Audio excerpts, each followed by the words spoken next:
Hello and welcome everyone. I'm Aubrey Reeves, CEO of Business and Arts. Before we begin, I'd first like to take a moment to acknowledge that I'm a settler speaking to you from Takaranto.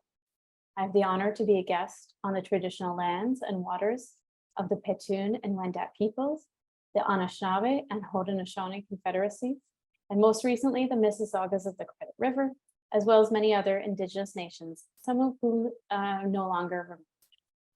By saying the name of its original keepers, we remember that this territory continues to be the subject to the Dish with One Spoon Wampum Belt Covenant, an agreement between the Haudenosaunee Confederacy and the Three Fires Confederacy of the Anishinaabe to peacefully share and care for the resources around the Great Lakes. We acknowledge all who came before us and have traveled the lands and waters of this territory. We're grateful to have the opportunity to work, to live, and to meet on these lands. Today's session marks a significant milestone in the evolution of the Arts Response Tracking Survey as it launches the renewal of the program for a 2-year term. This partnership program between Business and Arts, the National Arts Centre, and Nanos Research began back in May of 2020. Through quarterly surveys of over 1,000 Canadian culture goers, our aim has been to provide the arts sector with insight into Canadians' shifting attitudes towards participating in indoor and outdoor arts and cultural events.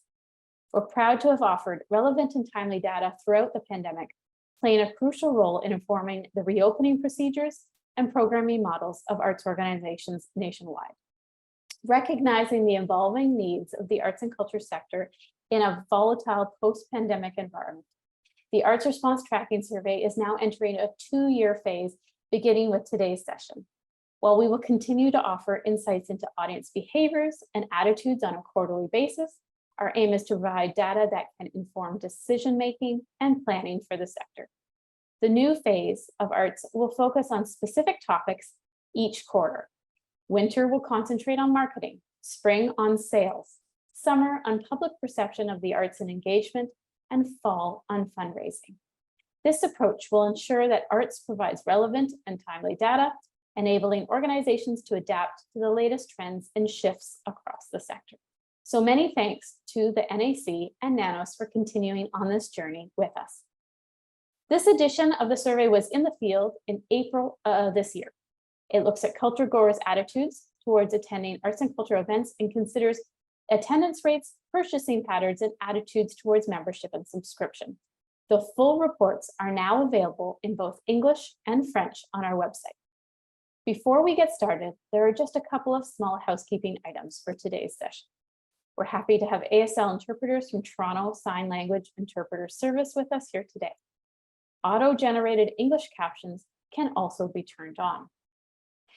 Only the presenters and moderators will have our microphones on today, so please submit your questions in the Q&A box and vote for the ones you think are most relevant. The session is scheduled for 1 hour and 15 minutes to give us ample time for your questions. And so we're starting today's session with a presentation of the research findings by Nik Nanos. Nik is Chief Data Scientist and founder of Nanos Research, one of Canada's most distinguished research companies. Nik is the official pollster for CTV News, the Globe and Mail, and Bloomberg News in Canada. He is also a global fellow at the Woodrow Wilson International Center for Scholars and a research professor at the State University of New York. And he is also past chair of Carleton University's Board of Governors. So with that, I'd like to welcome Nik to share his latest data. Hey, Aubrey, great to see you and great to join everyone on the call to unpack the latest in the arts and culture sector. So I'm going to share my screen. Bump. And I'm sure I'll be told if there's an issue, but we have the new and improved Arts Response Tracking Survey that Aubrey had told us about. So we're very excited about this. And, you know, basically to kind of summarize, before we were tracking what was going on through the pandemic, and now we're kind of repositioning and reinvigorating the research so that it is forward-looking and can kind of help inform decisions for all of those stakeholders and organizations in the arts and culture sector. So we're going to talk about expected frequency for the rest of 2023, support for arts and culture in 2023, unpack things related to representation in the arts and what is appealing to Canadians, and ticket purchasing And we have new personas. These are personas that actually we've developed in consultation with the National Arts Center, the partner on the project. And I think you'll find them very interesting. So let's dig in. So when we kind of look at expected frequency of attendance in 2023 for culture goers, what you can see is a higher level of intensity when it comes to frequency for indoor and outdoor events, where, for both indoor and outdoor events, culture goers are reporting that they'll be attending at least once a month for both of those. For museums and galleries, more of a special destination event it's with 6 out of every 10 saying that they would go once or twice a year. But what we're seeing is a significant level of engagement from arts and culture goers, and reporting on the frequency with which they will be attending indoor events, outdoor events, and museums and galleries for the rest of 2022. On the support front, we wanted to unpack this whole idea of single ticket purchases versus subscriptions and memberships. And, what we've seen is that, you can see that 7 in 10 culture goers are likely or somewhat likely to make single ticket purchases for their favorite arts or cultural organizations. So only 25% say that they're unlikely, and about 7%, or a little more than 1 out of every 20, are unsure. The other thing that's quite interesting is that you can see that 1 out of every 5 say that they're likely or somewhat likely to purchase subscriptions or memberships. And when we get into the personas, we'll be able to unpack this a little more. But, I think we should think of that as the mix, so to speak, when we're looking at intended spending habits when it comes to single ticket purchases and also subscriptions or memberships for the coming year. I thought this was really interesting, and we've asked this variation of this question in the culture track study that we did with Business and Arts in the past. And basically what we wanted to unpack a little more was how arts and culture goers thought, or how they rated the job that institutions are doing at creating experiences that are welcoming to a diversity of Canadians. So, what you can see is some interesting variation in the numbers, where if you happen to be an arts and culture goer in the province of Quebec, you're actually much more likely to say that the institutions in your region actually did a very good job. If you happen to be in British Columbia, a little more likely to be average. The net impression is actually the difference between very poor and very good. So you can get the idea of the intensity of positive scores, where the higher the net impression, the more likely arts and culture goers were to say that that organizations in their region do a very good or good job. And we wanted to look at things that culture goers wanted to see in the sector to make it more appealing. And we see this a lot whenever we do research, and people could say whatever they wanted, right? This was a completely open-ended question. Not a big surprise, affordability and free events actually scored as one of the top unprompted recommendations that people wanted to see from the culture sector partners that they support. And I think this makes sense considering the overhang of many Canadians being worried about paying for the rent or paying for a mortgage, even worried about paying for groceries. The other thing that I thought was quite striking was this whole idea of accessibility, where you can see 1 out of every 10 as a recommendation for things to be more appealing to them would be to try to have something that was more accessible, where they have to travel less and to have things that are more closer to them. And I think this is especially true for Canadians that live outside of major urban centers, where it's just a little more difficult to access those arts and culture experiences that they love. Other things that came out, 1 in 20 said more variety, 1 in 20 said advertise more, but 1 in 20 said doing a great job, satisfied, keep it up. Also, you can see 3% made comments related to having less politics that if there was less politics in the offering, that would actually make them more appealing. But we have to remember that's 3% of all culture goers. What we put that on the table because it did appear from the open-ended responses. So we worked on these content personas. And this is the stuff that I really love. And you can see the 5 personas that we have. And remember, as Aubrey mentioned, go to the Business Arts website because the full report is there, oodles of stuff other than what's in the presentation, and all for you data nerds and geeks, all those statistical tables in the back of the report. So content personas. And what we've done is highlighted how, based on regions that people live in or the types of individuals that they might be, how they might fit into a different persona. And just as an example, you can see on the far right, wanting a sure thing, kind of like the tried and true arts and culture experience, that was actually quite popular in the prairies and Atlantic Canada. While Quebecers, for example, were more into learning experiences as something that they were looking for. The other thing that I found quite striking is that men were more likely than women to want to have some sort of experience that they considered a sure thing, while women were more interested in a variety of arts and culture experiences. And I think this is interesting because it allows us to put basically a human face on our patrons and the types of experiences that they want. And the other thing is we also did an analysis based on attendance. We had like four kind of categories: vociferous culture people, learning experience, people who are into learning experiences, people that have limited exposure, and the sure thing. So on the sure thing front, you can see that for those people that fall into that particular persona, they're attending 2 to 3 times every 2 to 3 months.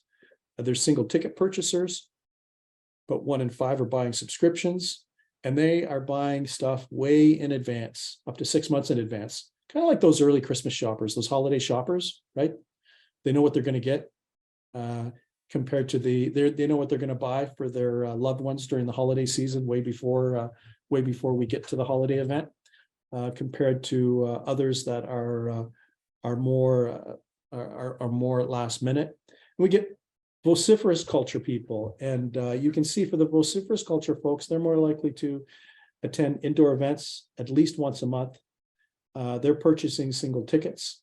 They're only buying stuff 1 month in advance, not like the sure thing folks. So think of the sure thing kind of like a big event, something that is extremely important to them, that they plan like up to 6 months in advance, and then they go out to this, compared to the vociferous folks who are, 1 month in advance, more than enough, because I want to make sure that I get my monthly hit in arts and cultures.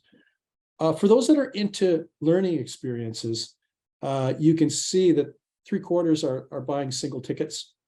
The other thing that's interesting is that compared to some other groups, the learning experience is also a social experience where they want someone else, or someone else invites them to come along. It's kind of like, hey, there's an arts and culture experience. I think it's going to be great. I'd like you to come along with me. And then these folks come along. For the folks in the limited exposure persona, you can see a lot of them are only attending once a year. A lot of them don't even know how often they're going to attend. They're single ticket purchasers, and they're also discount seekers. I'm not going to make any negative or derogatory comments about limited exposure, but obviously they have room for improvement. That'll be my kind comment about limited exposure compared to the vociferous folks. So, Aubrey, that's my quick walkthrough. I will be in the chat with the questions and answers. I'd be happy to answer any questions that I have. And I'm super looking forward to also, while I'm answering questions, to watch the panelists talk about their experience. So with that, Aubrey, I'm going to pass it over to you. Thank you, Nick, for that summary of the research and those interesting profiles. So if anyone has technical questions about the data or methodology, Nick, as he said, is happy to answer that throughout the rest of the session in the chat. Now I'd like to introduce our panelists who will give us their take on the research findings. So first up, we have Gideon Arthurs, who is the Executive Director of Soul Pepper Theatre Company and the Young Centre for the Performing Arts. Previously, he served as CEO of the National Theatre School of Canada for 8 years, where he implemented initiatives that increased diversity and inclusivity. This includes saving the Sears Drama Festival from closure and launching artist residencies for Indigenous and emerging cultural leaders. He also led several major projects as General Manager of Toronto's Tarragon Theatre and as Executive Director of the Toronto Fringe Festival. Gideon also serves on many boards and committees, including the Conseil des Arts de Montréal, and he is the recipient of the Prix Mosaic for his work on inclusion. Second, we have Tara Jansen with us. Tara is the Director of Development at Raimi Modern in Saskatoon. She leads a team that is responsible for securing major gifts, sponsorships, and grants, including a recent donation to make admission by donation for all visitors to the museum for the next 20 years. Prior to working at Raimi, Tara led Awanaskawin's A Thundering Ahead capital campaign and UNESCO World Heritage application process. Tara has a Bachelor of Communications and a Master's of Arts from the University of Saskatchewan. So welcome to you, Tara. And finally, we have Jeff Thomas, who is Director of Marketing at Sigma Loyalty Group. Jeff brings over 20 years of experience working in technology and financial services marketing at organizations including RBC Royal Bank, American Express, Citibank, and AMIA, which operated the popular Aeroplan loyalty program until 2018. At Sigma Loyalty Group, Jeff is responsible for managing all stages of the customer lifecycle to drive customer engagement, loyalty, and satisfaction to increase long-term customer value for Sigma and their clients. Jeff has an MBA in strategic marketing from McMaster University. So welcome to all three of you. So today's report tries to unpack what it means to be a loyal customer in the arts. In his report, Nick created 5 different personas based on ticketing purchasing personas, but also 4 different profiles based on the type of experience that culture goers are seeking. So for you, Tara and Gideon, I'd first like to get your first reactions to these personas, and also to see, how do you define your loyal audience or customers at your organizations? Thank you. These personas certainly line up with what we see at Raimi Modern, and particularly those bedrock subscribers, with a wide variety of programs that are both educational as well as entertaining. People interact with the museum in a lot of different ways. So one of the primary ways we define our loyal audiences is through membership. So these folks have chosen to make a deeper connection with the museum, and it's our job to add value and to keep them engaged and, you know, having joyful times every time they come through the doors. Other loyal audiences certainly include donors and people who regularly engage with our programs, even if it's just stopping in on sort of a consistent basis. Mm-hmm. How about you, Gideon? Yeah, I was trying to come up with a name for our loyal audiences. I would say perplexing and unreliable at the moment. I would say that, you know, just to give a very quick context, the Soul Pepper Theatre Company is a you know, it's a mid-sized theatre company. It's actually a small venue, and so it hasn't traditionally kind of driven its marketing approach through a lot of data analysis, although we're working very hard on that. And I'd also add that we've had a kind of double data set to look at because the theater went through a massive moment of transformation in 2017-18 as there was a change in leadership and reputational issues that arose, and then of course the pandemic. And so we've seen a pretty extraordinary turnover of audience over that period, and we're very much in the phase of getting to know who our new loyal audience is. You know, we're amazed to find that 50% of our audiences this year are new to file. We've never met them before, and we don't know who they are. So we're in the process of defining who those folks might be. I would say that we've also, reached out to who we would have thought were our loyal audiences, folks who were with the company for a very, very long time, and we're getting some pretty clear feedback that their habits have changed. So a lot of the personas here resonate with us. We know that we've got a bit of everybody in there, but the ones that we would have considered our most vociferous supporters, their behaviors, their engagement has really, really changed over the past 12 months. That's really fascinating that 50% of your audience are new. Wow. Okay, so Jeff, you're in the loyalty business, having managed a number of point programs over your career. Can you tell the audience a bit more about your experiences with these programs, since our audience will be less familiar with them? And how does your understanding of customer loyalty maybe differ from the perspectives that we just heard from Tara and Gideon?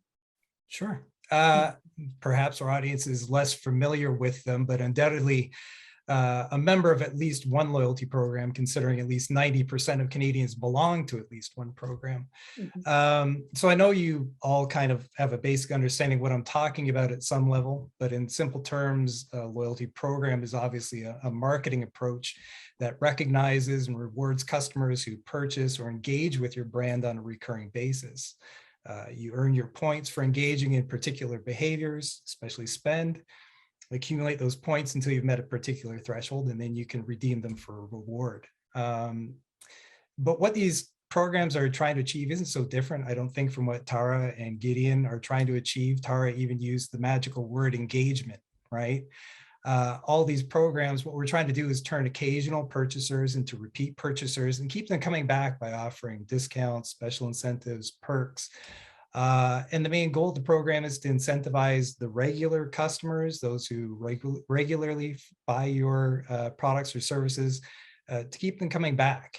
This way you secure a steady recurring revenue for your organization that allows you to invest in your operations and grow the business even further without having to worry about seasonal declines or variations in business. So when we talk about engagement, though, it's really twofold.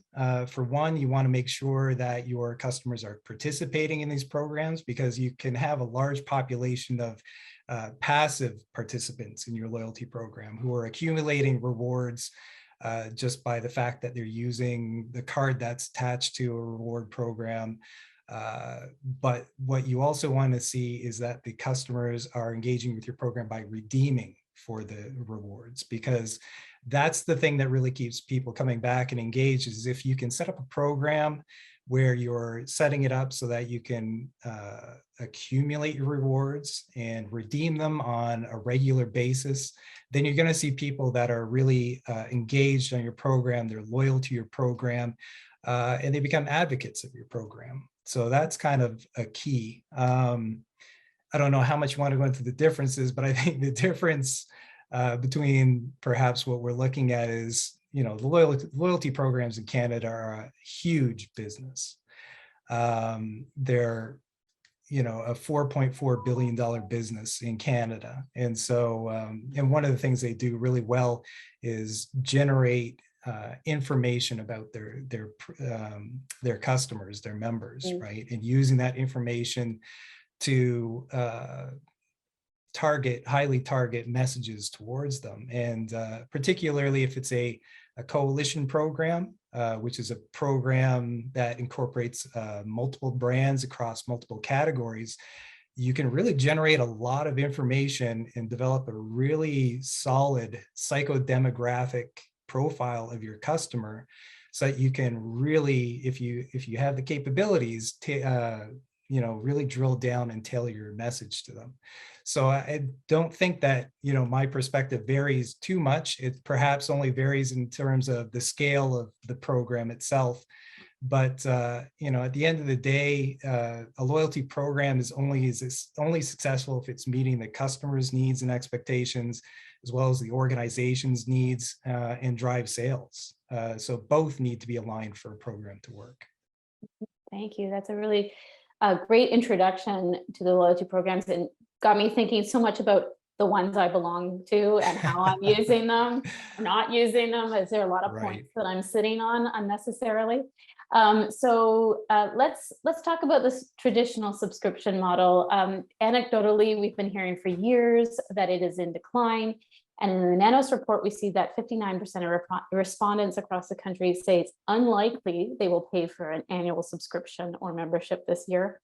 And when you consider age, this discrepancy increases to 66% between the ages of 18 and 35, saying it's unlikely. So Gideon, Soul Pepper recently decided to forego a traditional subscription model. Can you tell us about what your previous model looked like and why you made the bold choice to move away from it? And can you let us know your rationale for this decision and share how it's going so far? Sure. I'm going to try to frame it as if we made a really elegant and sort of purposeful decision about this. I think that the first thing to say is that Soul Pepper is an interesting sort of slightly different company in the context of Toronto theatre companies. We're a year-round performing arts venue, but we do mostly our own productions. So we're a mix, we operate as if we were a roadhouse, but it's all Soul Pepper content. That means that we have a great deal of artistic overhead. We do about 312 days of programming a year. The way that the model really works is with a kind of velocity of programming and a frequency of engagement with our audiences. And that was, the logic that drove the company for 20 years. And when we were returning from the pandemic, I think like everybody, and especially mid-sized theater companies that don't have, a deep sort of reserves of marketing expertise, didn't necessarily have the resources we needed to kind of get the motor going very, very quickly on our return. The first thing we did was reach out to our subscribers and our longtime audience members to find out how they were doing. And the data came back pretty persuasive. They said, we're fine, thank you, we think you're great. But now that the pandemic has happened, I think I'm going to spend most of my time at the cottage in the summer, and we're going to go down to California or to Arizona Florida for the winter. We'll come and see a show when we want to come and see a show, but we're really not going to be able to buy a subscription at the moment. And in our first year back, we lost about 90% of our subscribers. Not in some kind of angry separation, but it had been years and years since we'd engaged with them in a meaningful way. It was up to us to reconnect with them. We've also experienced an enormous period of programming change. Our artistic programming has changed radically over the span of the past few years after changing artistic leadership within the company. And we were also getting feedback that some of the work that we were doing that was more focused on being inclusive, of being representative of Toronto's real demographic mix, wasn't as recognizable to our longstanding audiences. And so for all kinds of reasons, but mostly because they told us they didn't want them, we made the very bold, I guess, decision to not offer them. This gave us a couple of different things. The first was that it allowed us to change, at least in the short term, our programming model so that we could roll out our programming in a much more phased manner. What we, from an operational point of view, what we were finding was in the theater world, there was a backlog of projects, but people had made all kinds of commitments during the pandemic and just before the pandemic. So we needed time to get all of the shows that we needed lined up. And so we've been rolling out our season essentially in 3 or 4 month increments. And the side effect of that's been really positive is that we're not throwing marketing dollars after shows that are happening in 9, 10, 12 months from now, which for us was really directly connected to the fact that nobody was buying their tickets that far in advance. In fact, our runway has shrunk down to about 8 weeks now in terms of real material ticket sales for individual shows. So it didn't make sense to us to do marketing on shows that were so far out. I would also say that it allowed us to pull back a little bit and think about who we were marketing to. We're doing a lot of work. We're getting some wonderful support from RBC right now to do some segmenting work in our database to try to learn who this 50% new audience is as well. And what we want that to do is have time to trickle into our programming approaches, into any design we might do for a future membership model, and really kind of influence the direction of the organization in an organic way. Because for us, the road to sustainability is actually, and again, we're a mid-sized theater company. We don't have an imperative to run 500,000 people through our venue, but the road to sustainability for us is going to be the number of people who really care that Soul Pepper exists. It's not going to be a discount on a ticket. It's not going to be some special kind of access. Those might be things that come back into play when we figured out who we're talking to and ways to kind of incentivize a little extra engagement. But really what we need to do is think about the ways in which we create value in their lives and then bottle that as the key message that we're putting out into the world. And that's how we'll adapt our membership or our subscription or whatever model we use for engagement. So at the moment, we've rebounded to about 80% of our pre-pandemic numbers without subscribers. They made up a big part of our audience before. So, if we could actually figure out a way to bring them back into the building in a new way, I think we'd be in a really great position. Yeah. Well, I mean, it is great news that you have all these new audiences coming in. That's what we're all after. So it's fantastic that you're digging into that data and trying to figure out who they are and getting to know them better. I'm going to turn to Jeff now. For many, many years, there was a very steady growth in points programs in Canada. They were very popular. I'm wondering what are some of the key trends that you've seen in loyalty programs compare or contrast to like these trends that Gideon's talking about in the subscription world. Sure. Actually, it seems that membership and loyalty programs in Canada is growing. I mentioned earlier that 90% of Canadians participate in at least one program, but the total number per household, I believe, is 13 memberships per household. So, there's quite a high affinity for loyalty programs in Canada. And again, the market as measured by spend is currently $4.4 billion in Canada. And the current projections for growth is that it should grow at a rate of around 11% per year. So really, it's a thriving market right now. Part of that is probably due to the economic climate that we're currently facing in the country, with rising costs of everything from gas to groceries, causing Canadians to increasingly lean on their loyalty programs to help make ends meet. It's kind of a shocking study, but a recent survey recently found that 62% of respondents said they're redeeming loyalty points to help manage their daily expenses. So loyalty programs right now are very, very important. It seems like that importance is going to continue. But that's not to say that we're not seeing some changes in the loyalty market too. Some recent research has shown that the number of programs that Canadians are actively using has actually declined by 16% year over year. So out of that 13 total memberships per household, only around 6 of them are being actively used. So, you're seeing a big shift there.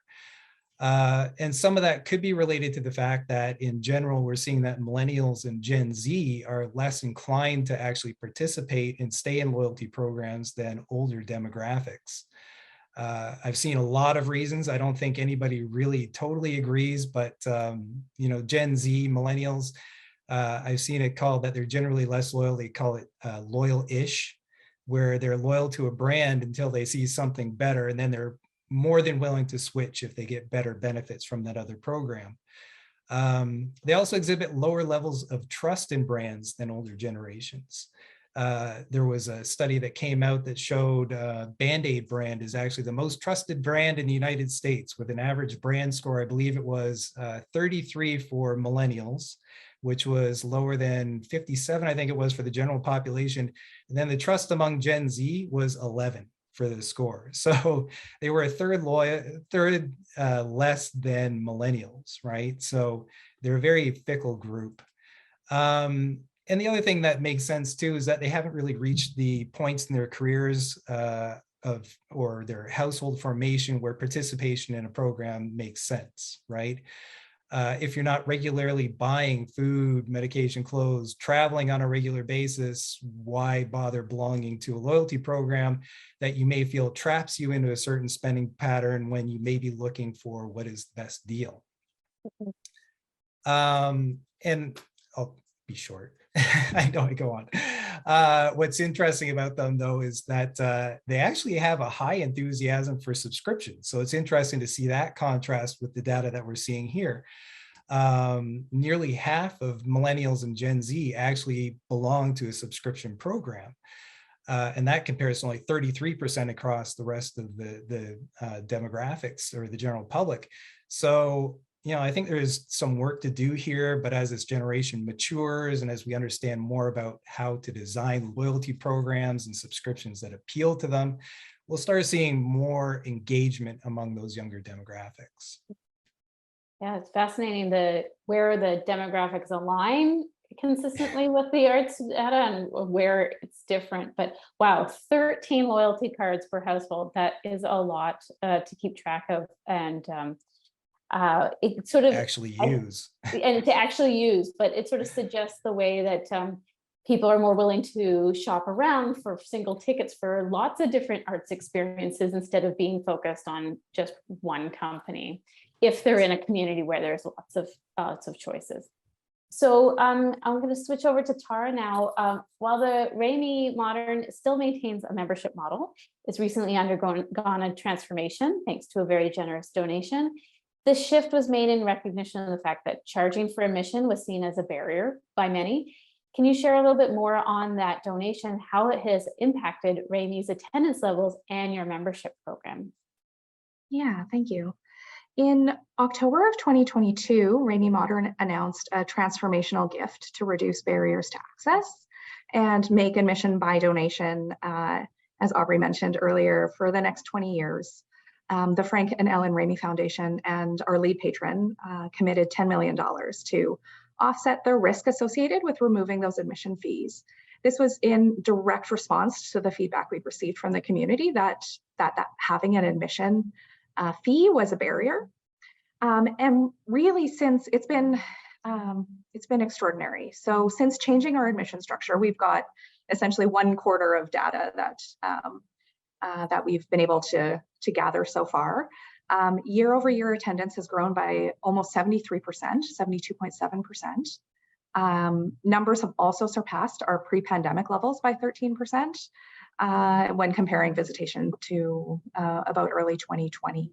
So, the amount of people coming to the museum has just, exponentially grown. And even with this change, visitors continue to be generous and donate during their visits. So we're grateful for their contributions that support art programming for everyone. As expected, membership revenue has dropped. So our year-over-year membership revenue has dropped by about 35%. It's still on par with 2021, but year-over-year from last year is quite a lot lower. And this really isn't surprising given our shift to that by donation admission model. But for us, membership is so much more than about free admission, much like Gideon already mentioned. It's not entirely about perks, although we want to highlight that always. Right now, our focus is on communicating those great perks and focusing on the philanthropy of supporting a museum, people's local community museum, and to grow the number of people who engage with us through the membership program. So we're sort of shifting the way that we view it, while also understanding that the economy is tough and people will engage how they can. And for some, that means paying what they can every time. And for others, it means purchasing that membership. Well, that's a great success out of the first quarter from your experience of this shift. So I hope that continues. So for Tara and Gideon, We saw in Nick's report that 2 in 3 culture goers, so that's a pretty high number, are likely or somewhat likely to purchase a ticket from their favorite arts and cultural organization this year. So there is a fairly loyal arts and cultural audience out there. The marketing and fundraising folks in the arts sector and probably listening in on today's webinar are often obsessed with transforming those single ticket buyers into subscribers or donors through a development pipeline.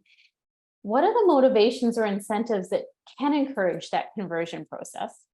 Or do we need to stop thinking about it that way? Are they just different groups that we should be marketing to and serving differently?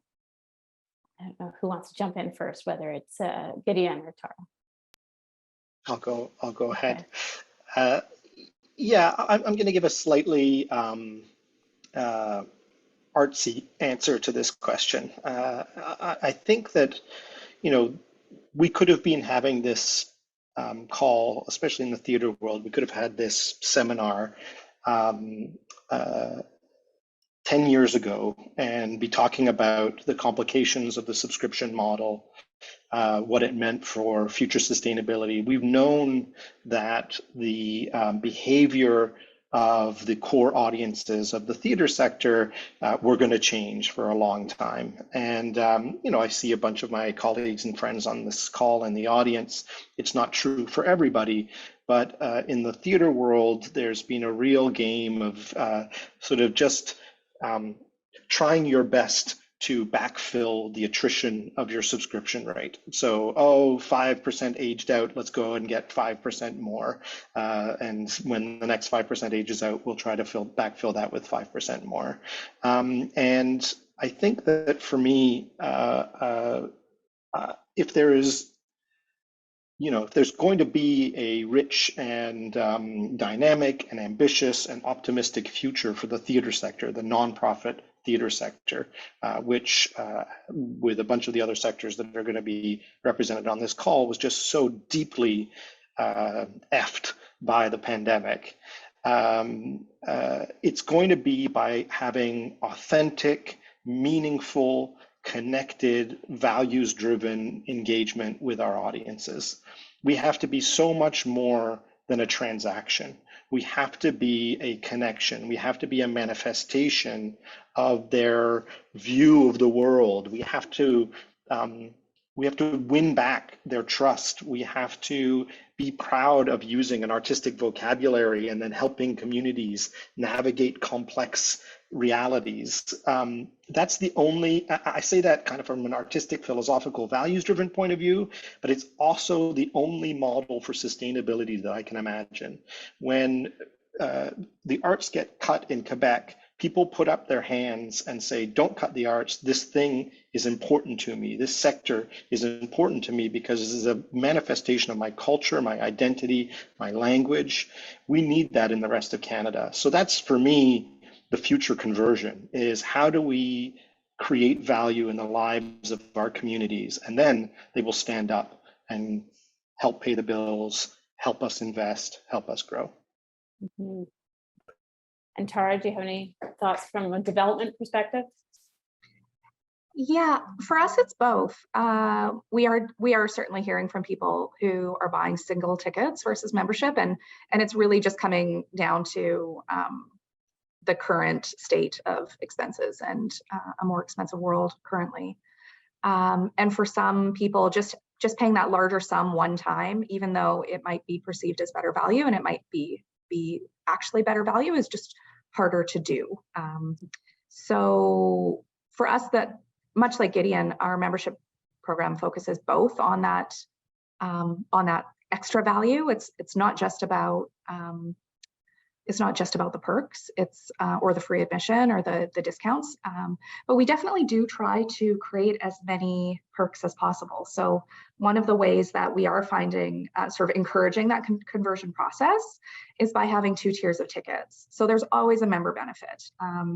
And so for live events, as an example, we'll always have a more expensive non-member ticket price and then a less expensive member price to constantly be driving that value add. Mm-hmm. Oh, and awareness of what the membership can offer. But it's really like Great, the membership for us is so much more about community than it is about the transaction. Yeah, for sure. I just want to remind everyone, we will have time for questions from the audience. I only have a couple more questions for our panelists. So if you are thinking up something that you want to ask them, now's the time to type it in the Q&A box. So Jeff, I saw your head nodding a lot when Gideon was talking about the authenticity of the engagement. I wanted to ask you about what motivates people to join, stay, or quit a loyalty program. Sure. So from my perspective, obviously, I'll start it there.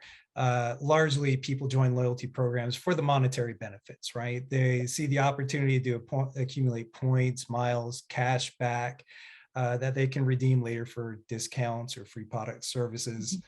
And so that's obviously a key motivator. But realistically, I was really happy to hear Gideon and Tara's answers just now, because they used a lot of what we talk about is that the most successful loyalty programs also drive an emotional connection to the brand, right?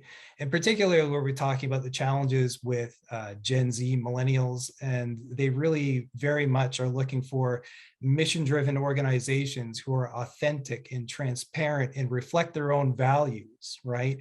So within the arts community, there's a huge opportunity there to really drive that emotional connection. And that's what's going to cause people to be loyal to your organization, keep coming back time and again, aside from obviously brilliant performances. But why? So that's kind of why do they join? Why do they stay?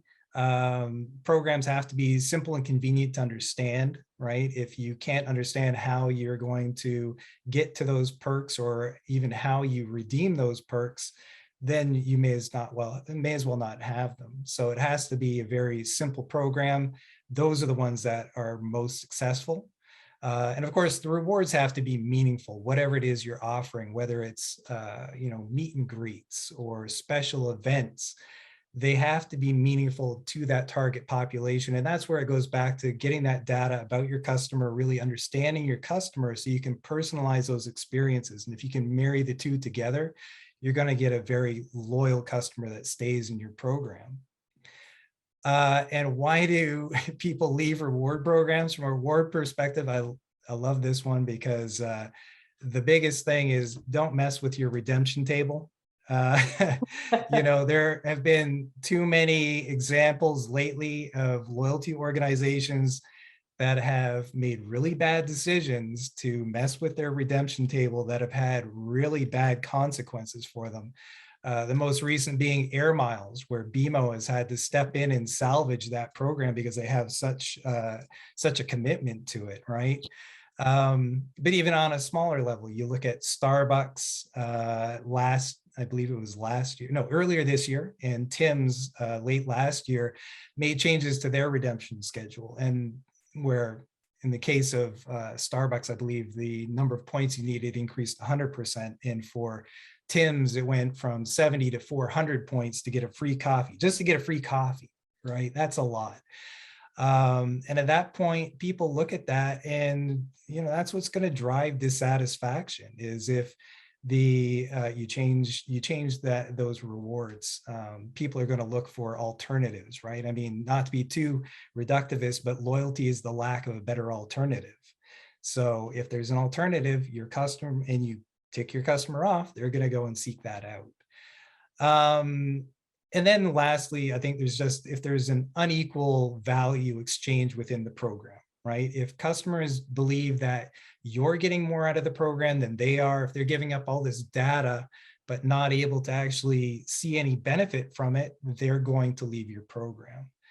So in a nutshell, those are kind of the join, stay, leave for loyalty programs in general. And it seems like from Gideon and Tara's reaction, it's the same in the arts. Yeah, do you want to comment on that before we go to our next question, either of you?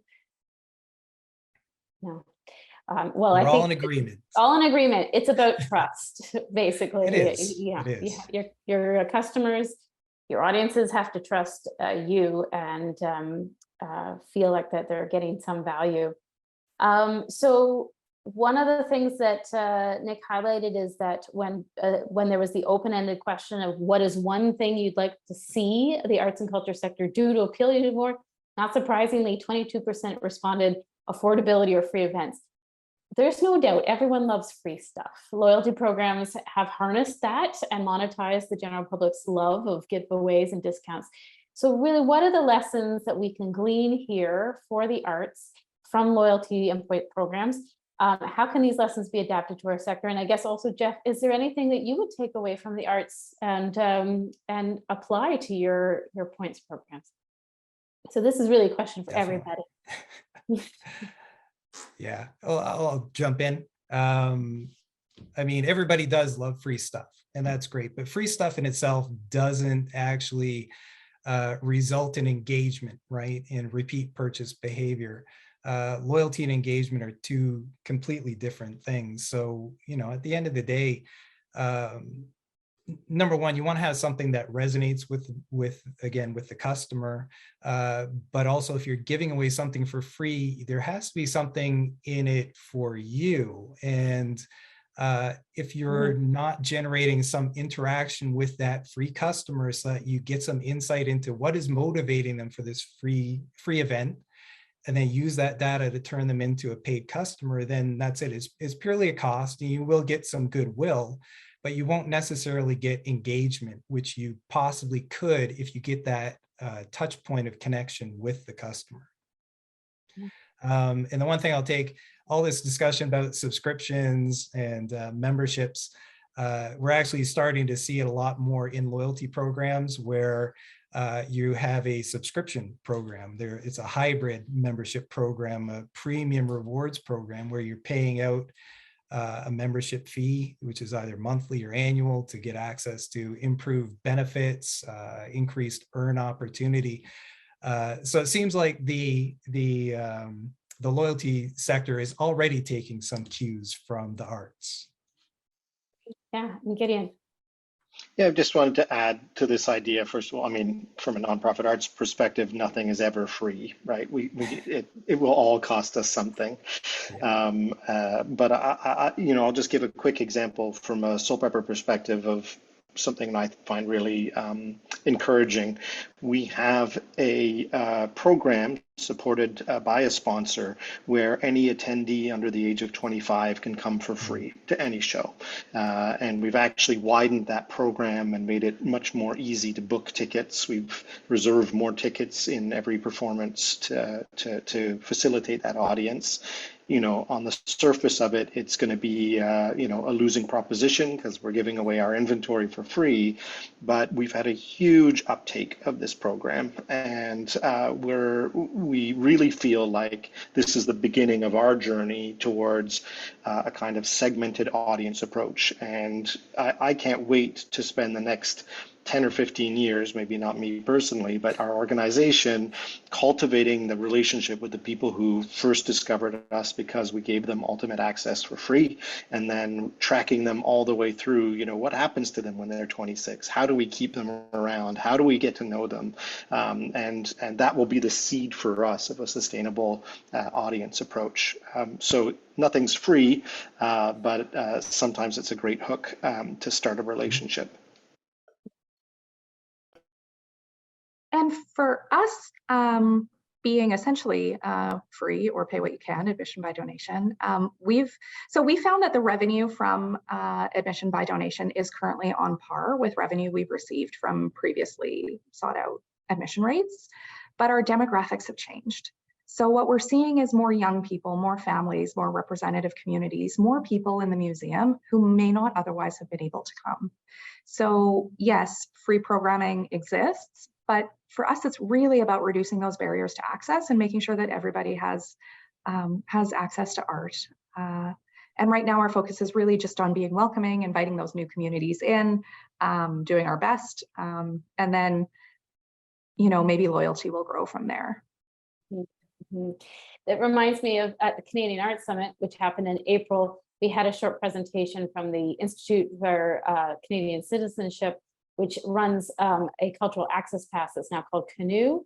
And it gives free access to thousands of different cultural attractions for a year to all new Canadian citizens.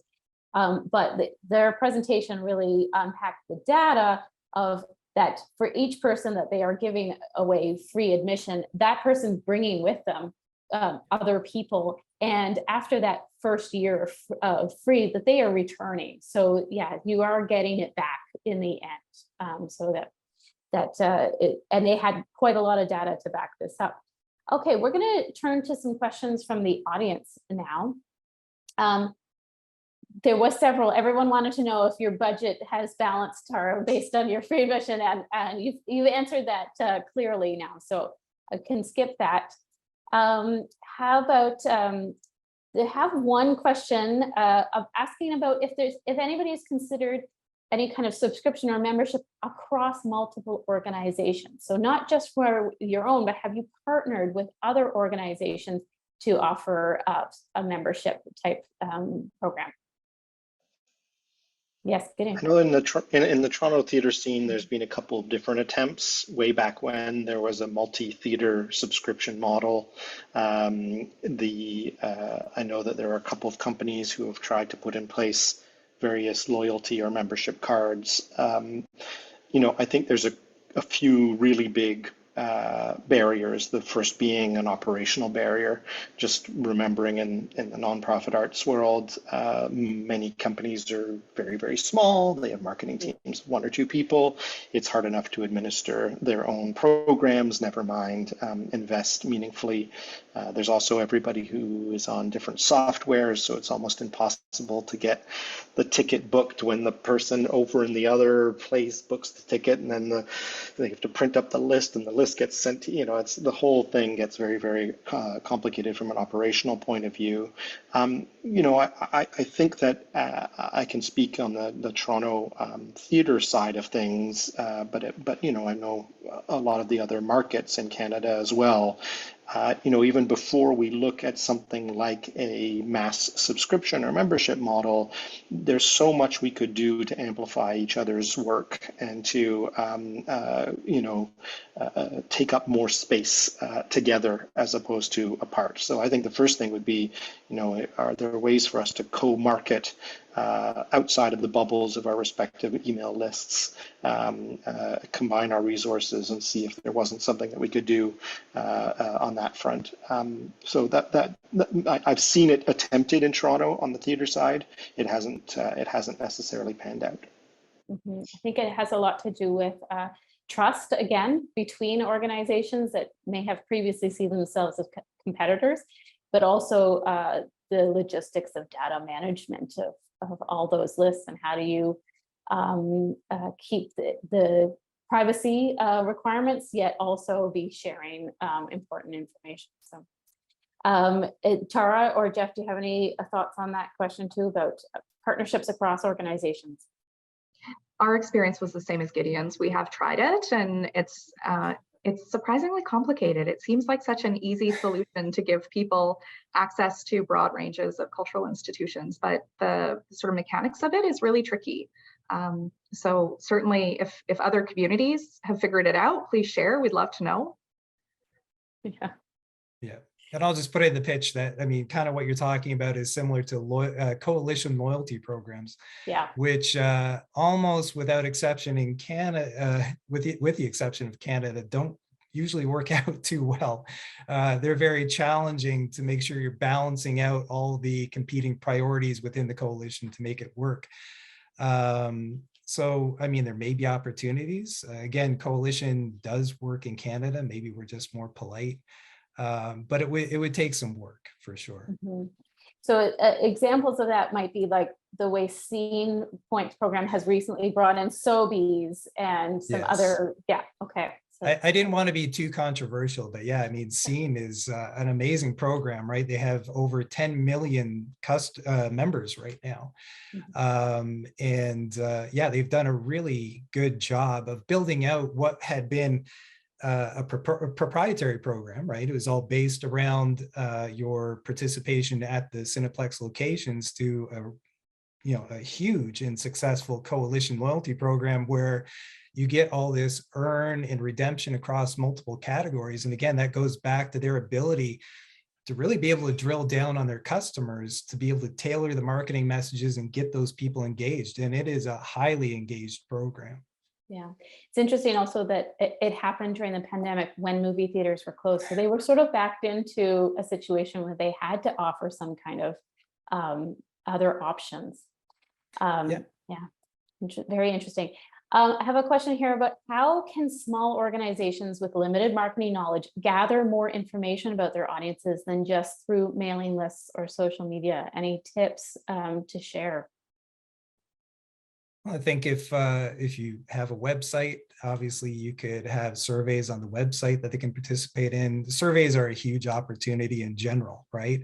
And there's even that opportunity to kind of position it as the exclusive piece of working with the organization. If you set up a survey panel, as you're a selected group of customers, we really want to hear from you. People are more than happy to share their opinions.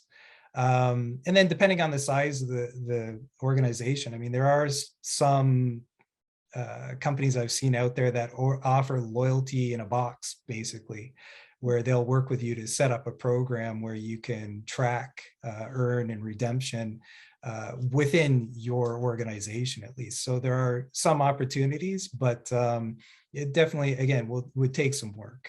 But the low-hanging fruit would be surveys, survey panels, net promoter score, all of that stuff. And I think depending on scale, there's a lot to be said about just making sure that you are talking to your audiences. Yes. At different times in my career, we would select 10 random audience members from our play and write them an email afterwards to get their thoughts, or hang out in the lobby and say, hey, can I ask you 3 questions? How did you hear about us? Or and if it doesn't necessarily give you sort of the deep marketing insight that you would need, it might open up your lines of inquiry so that okay, everybody said that they saw our poster at the local cafe. Let's test this out with some A/B modeling in terms of the best way for us to reach our local audience. I really maintain the value of just talking to people. At Soul Pepper, actually, we just created a new role called our audience relationship manager, and half of his job is going to be just to talk to our audience and bring that information and feedback back to the organization so we can get to know them in a substantial way. Yeah. And if they saw your poster, consider having a QR code on it so they can engage with your content, and then that it's actually working too. Yeah, perfect.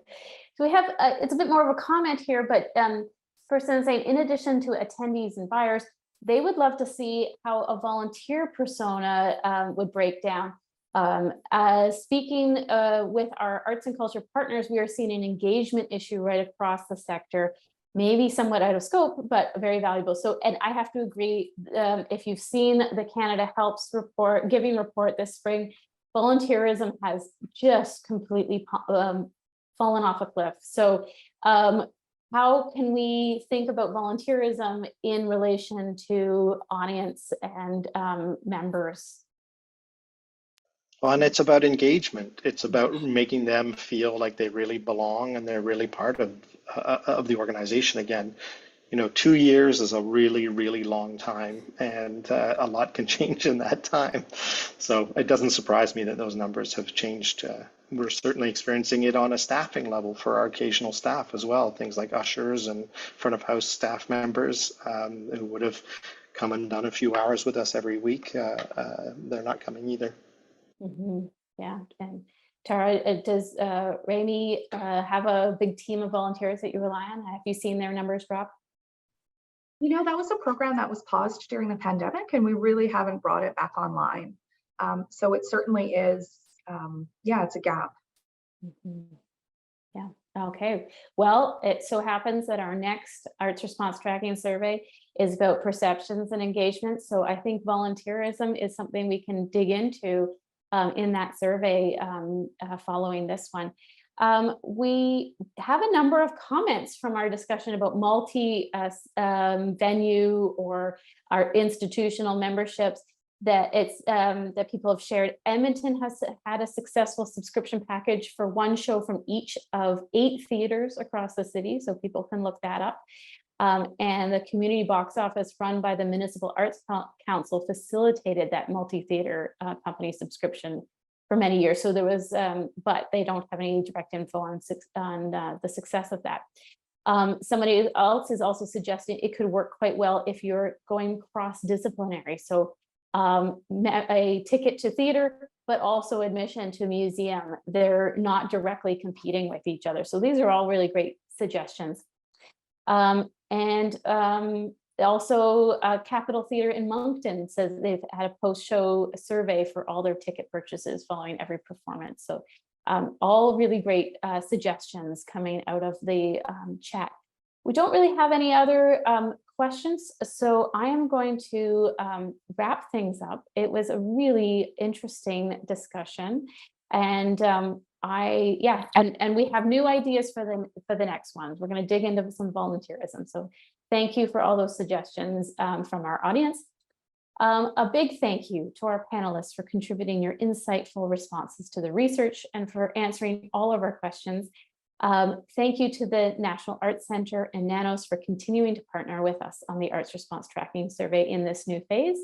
And also a thank you to David Bennett, who is also continuing his support for the program. And a big thank you to Power Corporation of Canada, who is the presenting partner of Business and Arts Speaker Series. If you want to learn more about any of our programs, you can join our newsletter and subscribe and find out more on our website, Business and Arts, for more information. For those in Ontario, just a note that we have launched Arts Fest Ontario, and they're currently taking in applicants for that. So check that out. Thank you, everyone, and have a wonderful rest of your day.